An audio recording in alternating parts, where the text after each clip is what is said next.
Question de méthode. Alors que le RN a organisé un grand meeting de soutien ce dimanche 6 avril à Paris, après la condamnation de Marine Le Pen pour détournement de fonds publics, une partie de la gauche entend aussi occuper le terrain. La France insoumise et les écologistes ont ainsi appelé à un rassemblement le même jour, place de la République, contre l'extrême droite. Un rendez-vous auquel les socialistes ont décidé de ne pas donner suite, ont expliqué plusieurs cadres du parti.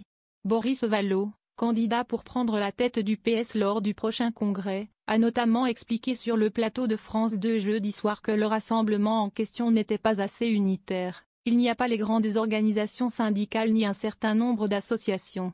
Il y aura d'autres initiatives qui seront prises auxquelles nous nous joindrons, a-t-il ajouté. Un grief également pointé du doigt par l'entourage d'Olivier Faure. Lors d'un point presse, Pierre Jouvet, le secrétaire général du PS, pointant le besoin d'un mot d'ordre unique et clair, a lui aussi évoqué l'absence d'organisation importante. On a discuté avec les grandes centrales syndicales, CFDT, LDH, SOS Racisme, qui ne participent pas à ce rassemblement. Les syndicats de magistrats non plus. Or nous pensons que ça doit être le cas. Pour l'instant, seule une poignée d'organisations ont confirmé leur participation, dont la formation fondée par Benoît Hamon Génération.s, le syndicat solidaire, ainsi que des organisations syndicales étudiantes. Un rassemblement contre-productif pour Mailleur-Rossignol. Une décision qui s'inscrit dans un éloignement continu du PS avec la France insoumise. Et, à mesure que le congrès du parti prévu à Nancy en juin approche, c'est un véritable cordon sanitaire qui s'organise à l'égard du mouvement mélenchoniste. Nicolas Mailleur-Rossignol, qui ne partage d'ailleurs pas du tout l'analyse de LFI et Marine Tondelier sur l'opportunité de ce rassemblement, est même allé un cran plus loin que Boris Vallaud.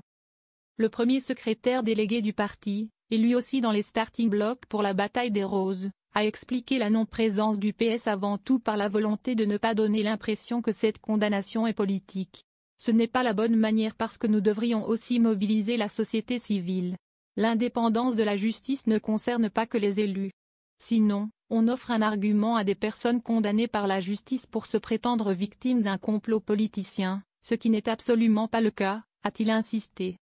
Depuis la condamnation de Marine Le Pen à 4 ans de prison, dont 2 fermes, une amende de 100 000 € et surtout 5 ans d'inéligibilité avec exécution provisoire, le RN ne cesse de dénoncer un scandale démocratique organisé par des juges rouges, afin d'empêcher sa candidature en 2027. Boris Vallaud tout comme Nicolas Mailleur-Rossignol sont par ailleurs fermement opposés à toute modification de la loi sur l'exécution provisoire pour les élus condamnés, comme le veut Éric Ciotti, patron des députés UD, qui va déposer une proposition de la loi sur le sujet. Quand je commets une infraction de la route sur du code de la route, on me retire mon permis, on me dit pas attendez, on va vous laisser votre permis, puis on verra dans 6 mois si vraiment on vous le retire. La loi est dure, mais c'est la loi. 4,1 millions d'euros de détournement d'argent public, c'est de ça dont il s'agit, a ajouté l'élu rouennais.